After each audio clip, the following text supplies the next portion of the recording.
ঢাকা আন্তর্জাতিক বাণিজ্য মেলা উদ্বোধনে আরও তথ্য জানাতে আমাদের সাথে যুক্ত হচ্ছে সহকর্মী রিয়াজ হোসেন। রিয়াজ, মেলার সার্বিক আয়োজন এবং প্রস্তুতি কেমন দেখছেন এবং নিম্নমানের পণ্য ঠেকাতে এবং ক্রেতার হয়রানি রোধে যে ধরনের ব্যবস্থা নেওয়ার কথা বলেছিল প্রশাসন, কেমন দেখছেন আসলে সেই প্রস্তুতি?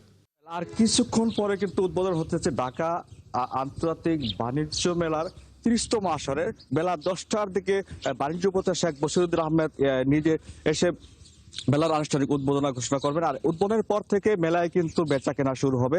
আমি মেলা প্রাঙ্গণ গতকালকে থেকে অবধি ঘুরে দেখেছি, মেলা কিন্তু প্রায় সবগুলো স্টলে নির্মাণ কাজ শেষ হয়েছে এবং বেশিরভাগ স্টলে কিন্তু পণ্য সামগ্রীর পসরা সাজানো হচ্ছে।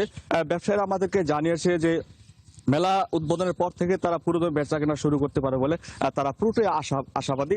তো মেলায় কিন্তু একটা বিষয় আপনাকে নিম্নমানের যে পণ্য সামগ্রীর যে কথাটা উঠেছে সে বিষয়ে কিন্তু মেলা আয়োজক কমিটি কিন্তু আমাদেরকে একটু জানিয়েছে যে মেলায় কিন্তু যাতে করে নিম্নমানের কোনো সামগ্রী না আসে সে ব্যাপারে কিন্তু তারা সর্বাত্মকভাবে নজরদারি রেখেছে এবং যাতে করে কোনো নিম্নমানের পণ্য সামগ্রী মেলায় আসতে না পারে সেদিকে কিন্তু তারা বেশ কয়েকটি কমিটিও করেছে। আর মেলায় একটা কথা হচ্ছে, মেলায় কিন্তু এবছর প্রায় ৩২৪টির মধ্যে স্টলের স্থান পেয়েছে। এর মধ্যে ৬টি দেশের ১১টি প্রতিষ্ঠানের স্টল রয়েছে।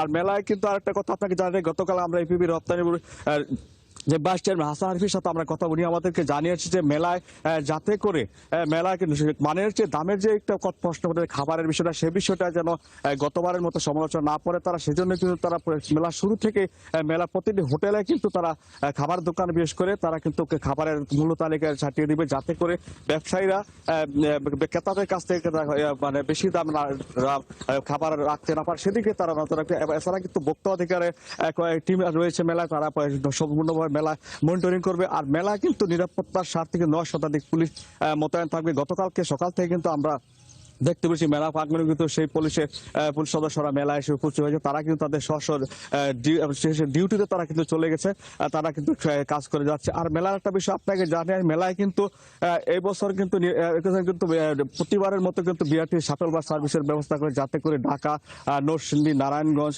এবং গাজীপুরের লোকজন কিন্তু যাতে করে মেলায় এসে আসা যাওয়া করতে পারে সেজন্য কিন্তু সেই ব্যবস্থা করেছে। এবং মেলায় কিন্তু এবার কিন্তু আরেকটা বিষয় কিন্তু গতবারের মতো টিকেটিং সার্ভিসের ব্যবস্থা করেছে যাতে মেলায় এসে তারা লাইনে না ধরে তারা ঘরে বসে অনলাইনের মধ্যে টিকিট কেটে মেলায় দ্রুত প্রবেশ করতে পারে সেই ব্যাপারে কিন্তু বিশেষ করেছে। এই করেছে আরেকটা কিন্তু কথা, যাকে মেলায় কিন্তু দ্রুত ব্যবস্থা নেওয়ার জন্য কিন্তু নির্বাহী ম্যাজিস্ট্রেট রাখা হয়েছে। 2জন ম্যাজিস্ট্রেট মেলায় থাকবে, তারা সারাক্ষণ থাকবে এবং মেলা যত সমস্যা তার দ্রুত সমাধান করবে বলে আমাদেরকে জানিয়েছে। এই ছিল আমার কাছে সর্বশেষ। রয়েল, ধন্যবাদ রিয়াজ হোসেন। দর্শক, আমাদের সাথে আমাদের সহকর্মী রিয়াজ হোসেন যুক্ত ছিলেন আন্তর্জাতিক বাণিজ্য মেলার উদ্বোধন প্রসঙ্গ নিয়ে। তার কাছ থেকে আমরা সর্বশেষ তথ্য জানছিলাম।